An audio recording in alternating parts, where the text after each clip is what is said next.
शांति। आज 5 अप्रैल 2024 के बाबा के अनमोल मधुर महावाक्य सुनेंगे। आज की मुरली में बाबा कहे, नजर से निहाल किंदा स्वामी सतगुरु। इसका अर्थ क्या है? सारी मुरली है निहाल किसको कहा जाता है और बेहाल कैसे हो जाते हैं। तो एक तो बाबा कहे, जितना आप बाप को याद करते जाएंगे उतना निहाल होते जाएंगे, अर्थात विश्व का मालिक बनते जाएंगे। दूसरा बाबा कहे, आत्मा को तीसरा नेत्र मिला है और उस तीसरी आंख से बाप को पहचान लिया। जैसे ही बाप को पहचाना तो निहाल हो जाते हैं, अर्थात आत्मा को सदगति प्राप्त हो जाती है। तीसरी बात बाबा ने कहा, जितना तुम देही अभिमानी आत्म अभिमानी बनते जाएंगे और बाबा से नजर मिलाते जाएंगे, अर्थात बाप को याद करते जाएंगे तो निहाल होते जाएंगे। बाबा की शक्ति स्वयं में भरती जाएगी। और चौथी बात बाबा ने कहा, संग बेहाल भी करता है और संग निहाल भी करता है। तो जब सब संग तोड़ एक संग जोड़ते हैं, अर्थात बेहाल से निहाल हो जाते हैं। भावार्थ, कंगाल से शाहूकार बन जाते हैं। तो अलग अलग तरीके से बाबा ने निहाल होने का अर्थ बताया। सुनते हैं आज के बाबा के ये अनमोल मधुर महावाक्य। ओम शांति। मीठे बच्चे, बाप को प्यार से याद करो तो तुम निहाल हो जाएंगे। नजर से निहाल होना माना विश्व का मालिक बनना। आज की मुरली से प्रश्न है, नजर से निहाल किंदा स्वामी सतगुरु। इसका वास्तविक अर्थ क्या है?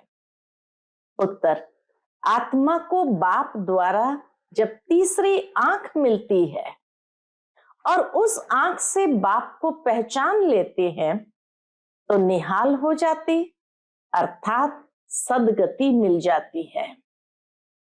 तो विश्व का मालिक बनना अर्थात निहाल होना, सदगति प्राप्त करना अर्थात निहाल होना।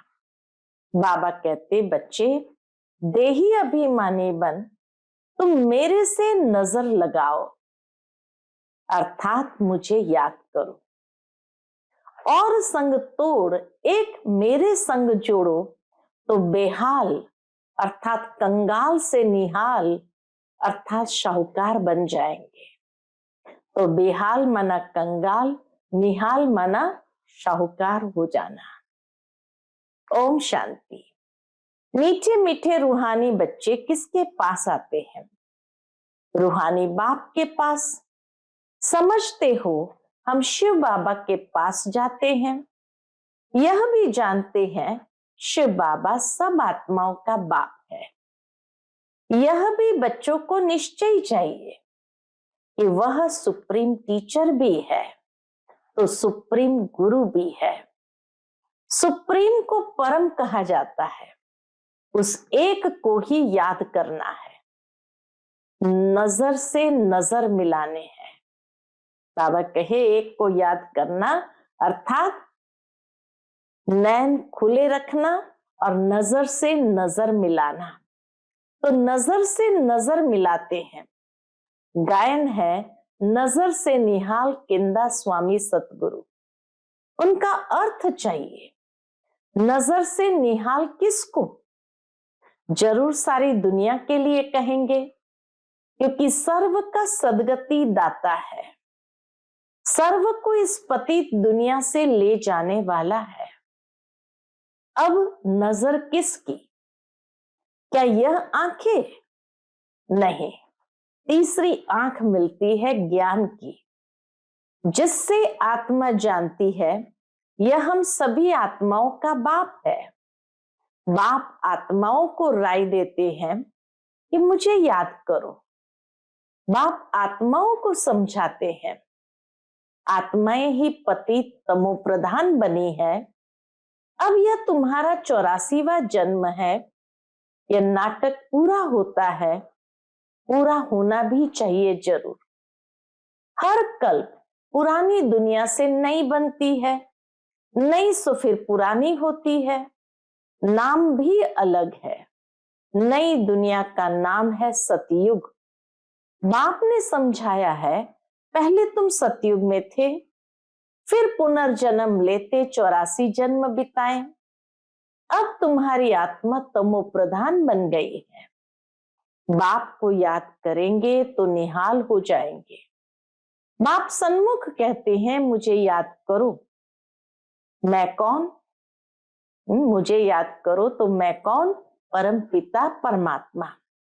बाप कहते हैं, बच्चे देही अभिमानी बनो, देह अभिमानी नहीं बनो। आत्मा अभिमानी बन तुम मेरे से नजर लगाओ तो तुम निहाल हो जाएंगे। दृष्टि बाबा से मिलाओ तो निहाल हो जाएंगे। कैसे? आत्मा अभिमानी होकर। बाप को याद करते रहो, इसमें कोई तकलीफ नहीं।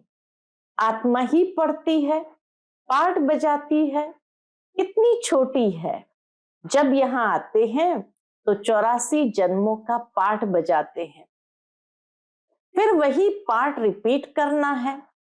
84 जन्मों का पाठ बजाते आत्मा पतित बन पड़ी है। अब आत्मा में कुछ भी दम नहीं रहा, सारी ताकत ही खत्म हो गई।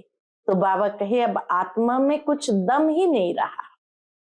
अब आत्मा निहाल नहीं, बेहाल अर्थात कंगाल है। फिर निहाल कैसे बने? ये अक्षर भक्ति मार्ग के हैं, जिस पर बाप समझाते हैं। वेद शास्त्र चित्र आदि पर भी समझाते हैं। तुमने ये चित्र श्रीमत पर बनाए हैं, आसुरी मत पर तो अनेक ढेर के ढेर चित्र बनाए हैं। उनका कोई ऑक्यूपेशन नहीं। यहाँ तो बाप आकर बच्चों को पढ़ाते हैं। भगवान वाच है तो उनकी नॉलेज हो गई। भगवान वाच है तो उनकी नॉलेज हो गई, भगवान की नॉलेज हो गई। स्टूडेंट जानते हैं ये फलाना टीचर है। यहां तुम बच्चे जानते हो कि बेहद का बाप एक ही बार आकर ऐसी वंडरफुल पढ़ाई पढ़ाते हैं। इस पढ़ाई और उस पढ़ाई में रात दिन का फर्क है। वह पढ़ाई पढ़ते पढ़ते रात पड़ जाती है, यानी कलयुग आ जाता है। इस पढ़ाई से दिन में चले जाते हैं। कितना अंतर हो गया। उस पढ़ाई पढ़ते पढ़ते कलयुगी रात, अज्ञानता की रात बढ़ जाती है, और इस पढ़ाई से दिन में चले जाते हैं। वह पढ़ाइयां तो जन्म जन्मांतर पढ़ते आए। इसमें तो बाप साफ बतलाते हैं कि आत्मा जब पवित्र होगी तब धारणा होगी। कहते हैं शेरनी का दूध सोने के बर्तन में ही ठहरता है।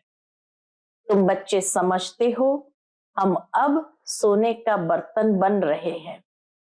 होंगे तो मनुष्य ही, सोने का बर्तन बनेंगे तो मनुष्य ही, परंतु आत्मा को संपूर्ण पवित्र बनना है। कैसे बनेंगे सोने का बर्तन? जब संपूर्ण पवित्र बनते हैं तब। 24 कैरेट था, अभी 9 कैरेट हो गया है। आत्मा की ज्योति जो जगी हुई थी वह अब बुझ गई है। ज्योति जगी हुई और बुझी हुई वालों में भी फर्क है। ज्योति कैसे जगी और पद कैसे पाया, ये बाप समझाते हैं। ज्योति कैसे जगी और पद कैसे पाया, ये बाप ही समझाते हैं। बाप कहते, मुझे याद करो। जो मुझे अच्छी तरह याद करेंगे, मैं भी उनको अच्छी तरह याद करूंगा। यह भी बच्चे जानते हैं नजर से निहाल करने वाला एक बाप ही स्वामी है। इनकी आत्मा भी निहाल होती है। तुम सब परवाने हो, आत्माएं सब परवाने हो। उनको क्षमा कहते हैं, परमात्मा को क्षमा कहते हैं। कोई परवाने सिर्फ फेरी पहनने आते हैं, कोई अच्छी तरह पहचान लेते हैं तो जीते जी मर जाते हैं। कोई फेरी पहन चले जाते हैं, फिर कभी कभी आते हैं, फिर चले जाते हैं। इस संगम का ही सारा गायन है। इस समय जो कुछ चलता है उनके ही शास्त्र बनते हैं। बाप एक ही बार आकर वर्षा देकर चले जाते हैं। बेहद का बाप जरूर बेहद का वर्षा देंगे। गायन भी है 21 पीढ़ी। सतयुग में वर्षा कौन देते हैं? भगवान रचयिता ही आधा कल्प के लिए वर्षा देते हैं रचना को। याद भी सब उनको करते हैं। वह बाप भी है तो टीचर भी है, स्वामी सतगुरु भी है। बल तुम और किसको भी स्वामी सतगुरु कहते होंगे, परंतु सत एक ही बाप है। ट्रुथ हमेशा ही बाप को कहा जाता है। कहते हैं ना, गॉड इज ट्रुथ। तो ट्रुथ हमेशा एक बाप को ही कहा जाता है। वह ट्रुथ क्या आकर करते हैं? कौन सा ट्रुथ बताते हैं? वही पुरानी दुनिया को सचखंड बना देते हैं। उसी ट्रुथ के आधार से इस पुरानी दुनिया को सचखंड बना देते हैं। सचखंड के लिए हम पुरुषार्थ कर रहे हैं। जब सचखंड था तो और सब खंड नहीं थे। ये सब पीछे आते हैं। सचखंड का किसको भी पता ही नहीं। बाकी जो अब खंड है उनका तो सबको मालूम है। अपने अपने धर्म स्थापक को जानते हैं। बाकी सूर्यवंशी, चंद्रवंशी और इस संगम युगी ब्राह्मण कुल को कोई जानते नहीं है। प्रजापिता ब्रह्मा को मानते हैं, कहते हैं हम ब्राह्मण ब्रह्मा की औलाद है, परंतु वह है कुख वंशावली, तुम हो मुख वंशावली। वह है अपवित्र, तुम मुख वंशावली हो पवित्र। तुम मुख वंशावली बन फिर चीची दुनिया रावण राज्य से चले जाते हो। वहां रावण राज्य होता नहीं। सतयुग में रावण राज्य होता नहीं। अब तुम चलते हो नई दुनिया में। उनको कहते हैं वाइसलेस वर्ल्ड। वर्ल्ड ही नई और पुरानी होती है। कैसे होती है यह भी तुम जान गए हो। दूसरा तो कोई की बुद्धि में नहीं है। लाखों वर्ष की बात तो कोई जान भी न सके। यह तो थोड़े समय की बात है। ये बाप बैठ बच्चों को समझाते हैं। बाप कहते हैं मैं आता ही तब हूं जब खास भारत में धर्म ग्लानि होती है। दूसरी जगह तो किसको पता ही नहीं कि निराकार परमात्मा क्या चीज है। दुनिया में और धर्मों में कोई नहीं जानते कि निराकार परमात्मा क्या चीज है। बाप आते ही उस जगह पर है जहां धर्म ग्लानि खास होती है। बड़ा बड़ा लिंग बनाकर रख दिया है। बच्चों को समझाया है आत्मा का साइज कभी छोटा बड़ा नहीं होता है। जैसे आत्मा अविनाशी है वैसे बाप भी अविनाशी है। वह है सुप्रीम आत्मा।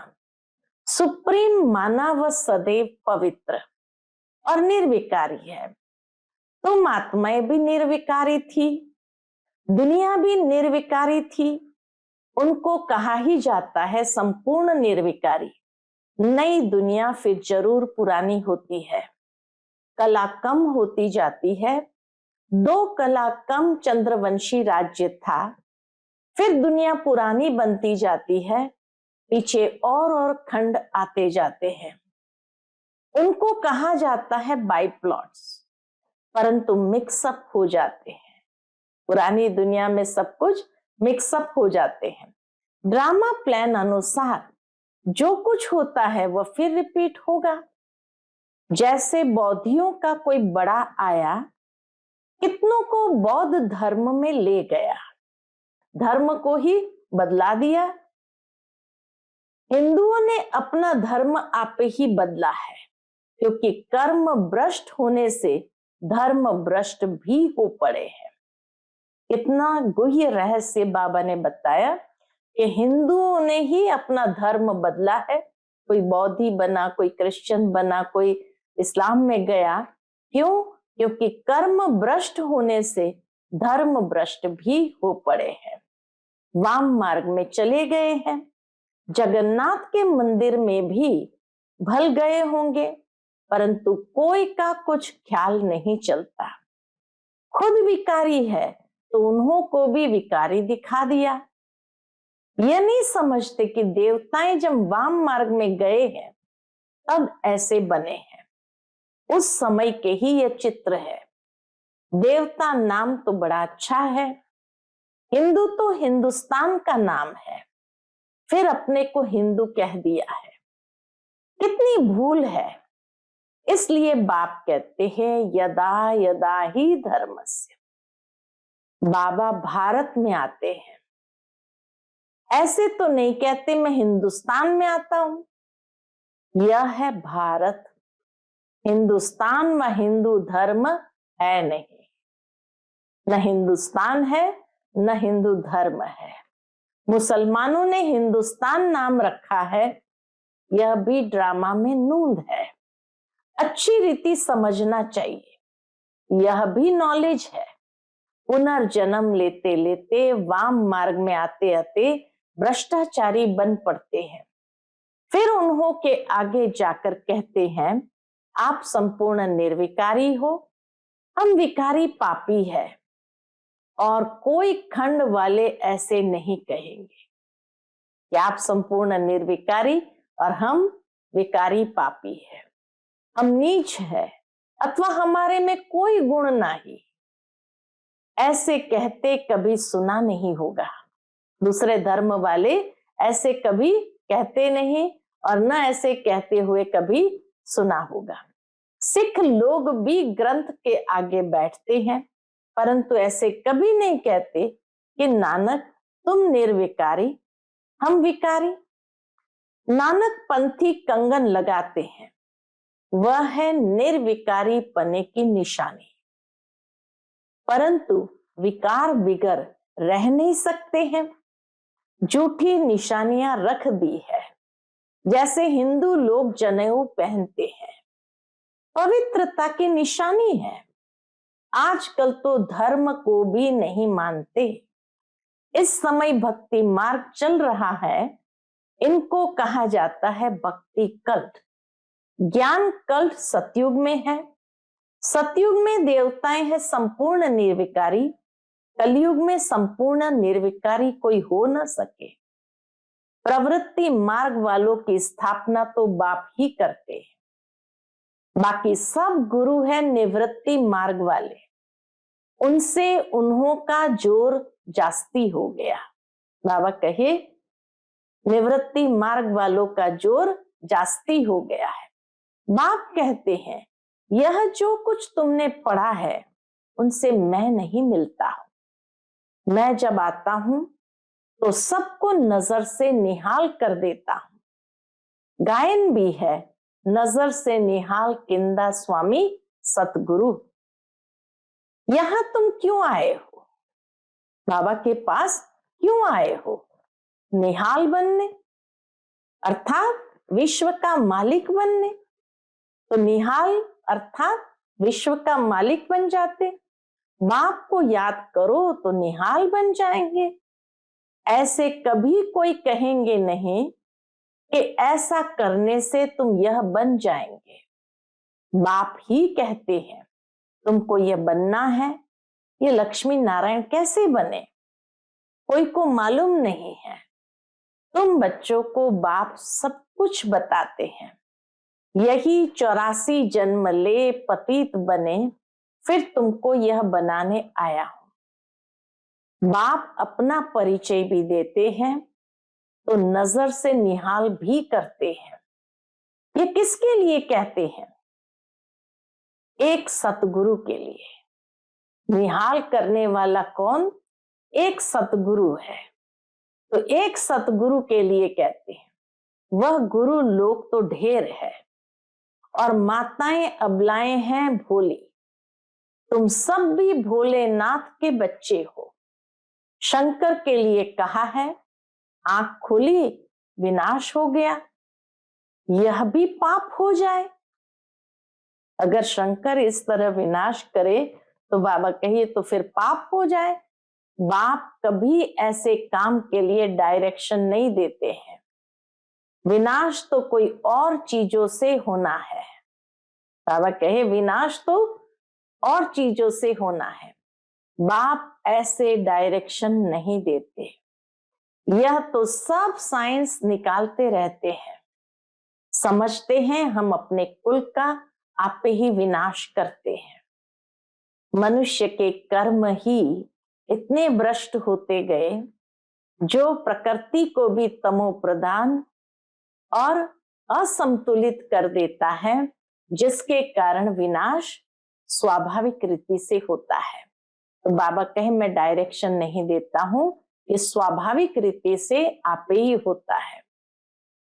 तो बाबा कहे यह तो सब साइंस निकालते रहते हैं। समझते हैं हम अपने कुल का आप ही विनाश करते हैं। वह भी बांधे हुए हैं, छोड़ नहीं सकते। नाम कितना होता है? साइंसदान का नाम कितना होता है? मून में जाते हैं परंतु फायदा कुछ भी नहीं। मीठे मीठे बच्चे तुम भी बाप से नजर लगाओ, अथवा हे आत्मा अपने बाप को याद करो तो निहाल हो जाएंगे। बाबा कहते हैं जो मुझे याद करते हैं, मेरे लिए सर्विस करते हैं, मैं भी उनको याद करता हूं तो उनको बल मिलता है। जो बाप को प्रेम से याद करते, बाबा भी उनको याद करते हैं तो उनको बल मिलता है। तुम यहां सब बैठे हो जो निहाल हो जाएंगे, वही राजा बनेंगे। गायन भी है और संग तोड़ एक संग जोड़ू। एक है निराकार, आत्मा भी निराकार है। बाप कहते मुझे याद करो। तुम खुद कहते हो हे पतित पावन आओ। ये किसको कहा? हे पतित पावन आओ, ये किसको कहा? ब्रह्मा को, विष्णु को, शंकर को? नहीं, पतित पावन तो एक है, वह सदैव पावन ही है। उनको कहा जाता है सर्वशक्तिमान। पतित पावन को ही कहा जाता है सर्वशक्तिमान। बाप ही सृष्टि के आदि मध्य अंत की नॉलेज सुनाते हैं और सब शास्त्र को जानते हैं। वह सन्यासी शास्त्र आदि पढ़कर टाइटल लेते हैं। बाप को तो पहले ही टाइटल मिला हुआ है। किसको? शिव बाबा को। उनको पढ़कर थोड़ी लेना है। शिव बाबा को पढ़ाई पढ़ने की आवश्यकता नहीं है, शास्त्रों पढ़ने की जरूरत नहीं है जो टाइटल मिले। शिव बाबा तो है ही ज्ञान का सागर, तो ये टाइटल बाबा को पहले ही मिला हुआ है। अच्छा, मीठे मीठे सिकिलते बच्चों प्रति माता पिता बाप दादा का याद प्यार और गुड मॉर्निंग। रूहानी बाप की रूहानी बच्चों को नमस्ते। हम सभी रूहानी बच्चों की रूहानी माता पिता बाप दादा को याद प्यार, गुड मॉर्निंग और नमस्ते नमस्ते। शुक्रिया बाबा, शुक्रिया। आज की मुरली से धारणा के लिए मुख्य सार है। पहली पॉइंट, क्षमा पर जीते जी मरने वाले परवाना बनना है, सिर्फ फेरी लगाने वाला नहीं। ईश्वरीय पढ़ाई को धारण करने के लिए बुद्धि को संपूर्ण पावन बनाना है। दूसरी पॉइंट, और सब संग तोड़ एक बाप के संग में रहना है। एक की याद से स्वयं को निहाल करना है। एक की याद से स्वयं को निहाल करना है। आज का बाप दादा का मधुर वरदान हम बच्चों के प्रति है, दिल की महसूसता से दिलाराम की आशीर्वाद प्राप्त करने वाले स्व परिवर्तक भव। दिल की महसूसता से दिलाराम की आशीर्वाद प्राप्त करने वाले स्व परिवर्तक भव। स्व को परिवर्तन करने के लिए दो बातों की महसूसता सच्चे दिल से चाहिए।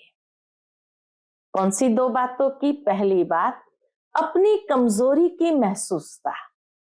दूसरा, जो परिस्थिति व व्यक्ति निमित्त बनते हैं उनकी इच्छा और उनके मन की भावना की महसूसता।